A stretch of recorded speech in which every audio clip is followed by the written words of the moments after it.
ampuja ja Iro Rantaniemi maaliin.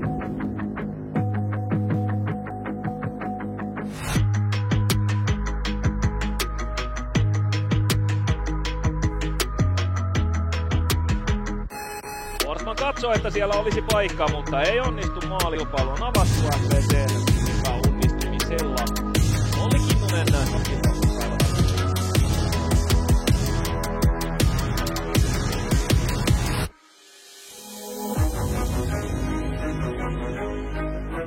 ei onnistu Kinnunenkaan maaliteossa näin. FPC:n ampuja Rantaniemi jatkaa maalilla Iso-Kumminen Rantaniemi.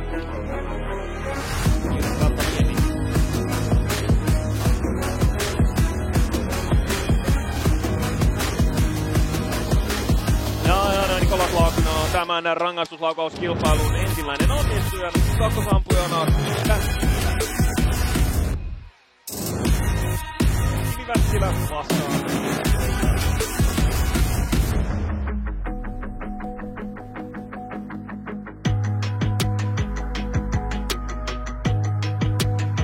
Ei onnistu Kimi Wärtsilä näin kahden parin jälkeen. FPC johdossa myös varsinaisella peliajalla onnistunut.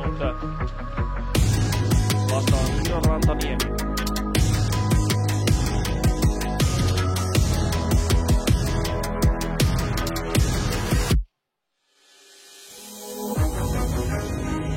Ei onnistu Viitanen. Hyvin siinä Rantaniemi saa jalat väliin. Ja nyt saadaan myöskin vastaus tuohon kysymykseen, jota itse aprikoin. Eli kyllä sieltä päästään kilpailuun.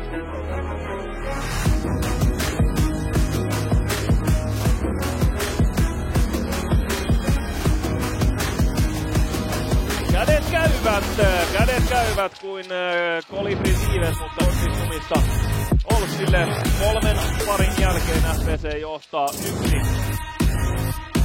Eliot Lindgren vastaan.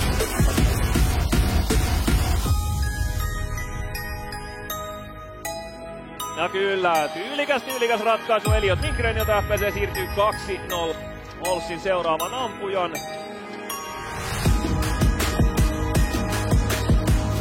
Sieltä tulee Anssi Välitalomies, joka ei tuossa pelientäri Välitalomies tekee vielä jatketaan.